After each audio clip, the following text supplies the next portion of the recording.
이거는 뉴스에 나온 표현입니다. 최근 용화대발 정치 뉴스를 보면 어느 행정관이 어느 부서에 근무하는지가 밝혀져 있지 않다. 대통령실에 이것을 알려달라고 하면은 공개를 거부하는 경우가 많다. 용화대라고 하는 것은 용산 청와대라는 말의 줄임말이라고 합니다. 심지어 윤석열 대통령의 그 대통령실 관계자는 이런 말까지 했습니다. 이것도 또 다른 날에도 보도가 됐던 내용입니다. 역대 청와대는 비서관 이하의 행정관 및 행정요원이 어디에서 근무하는지 확인해 드린 예가 없다.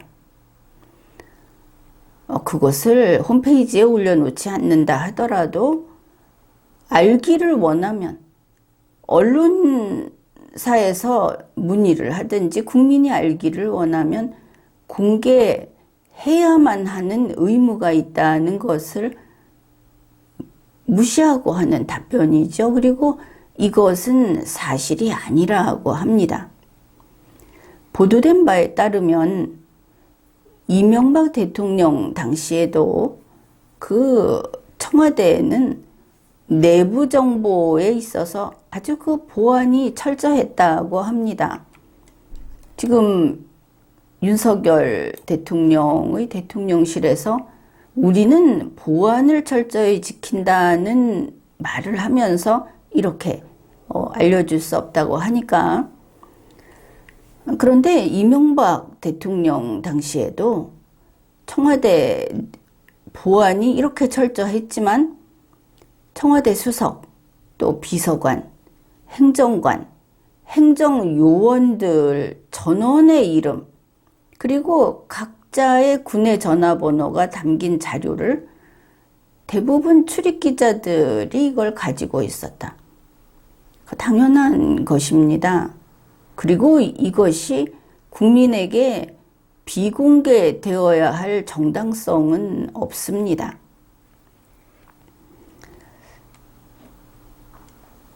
윤석열 정부는 법치주의를 준수해야 한다 하는 것을 명심할 필요가 있습니다. 그래서 윤석열 대통령은 대통령실의 조직, 우리는 이런 조직을 가지고 있다.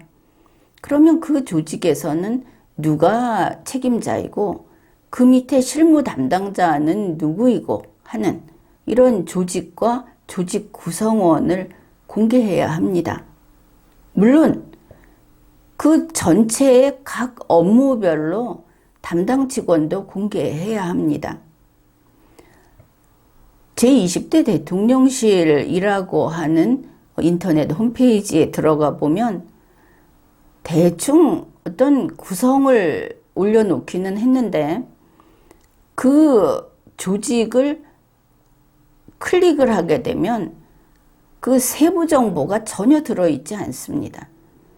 그 국민이 어떤 그 조직의 어떤 분야의 어떤 업무를 알고 싶다고 하면 계속 클릭해서 들어가서 담당 직원의 성명과 연락 전화번호와 이메일을 국민이 확인할 수 있게 해주는 것이 국정운영의 투명성이고 전자정부의 원칙입니다.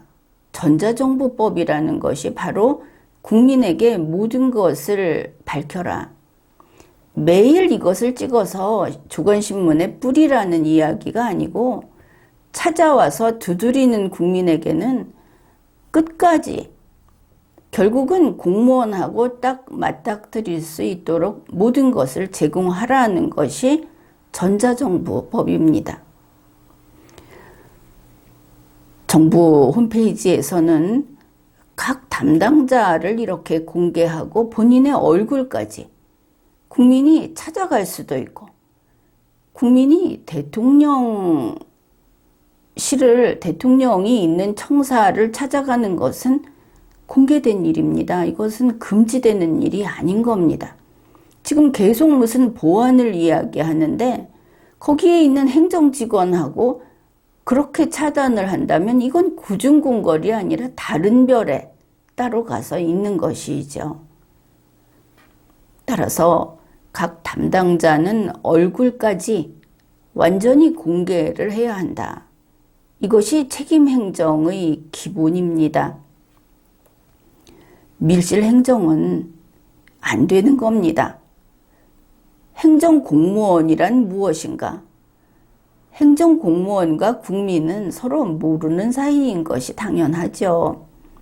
이렇게 얼굴도 모르는 국민이 어떤 행정 업무에 대해서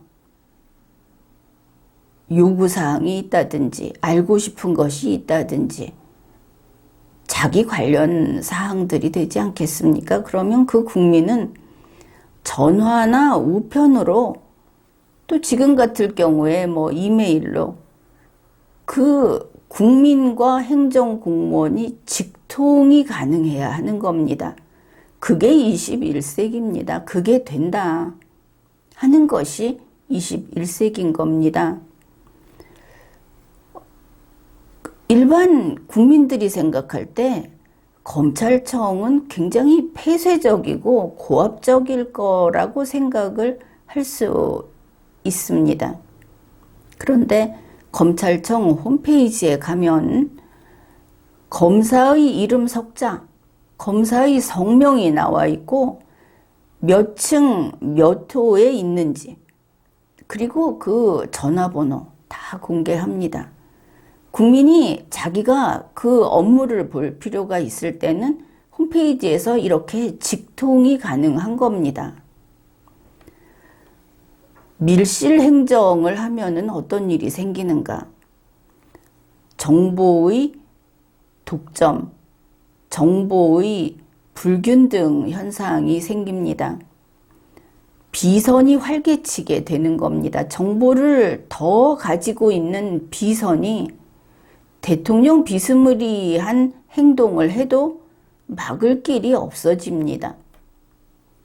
이와 같은 밀실 행정이라고 하는 것은 곧 반국가 그리고 비리로 가는 지름길입니다. 지금까지 리걸마인드 연구소였습니다.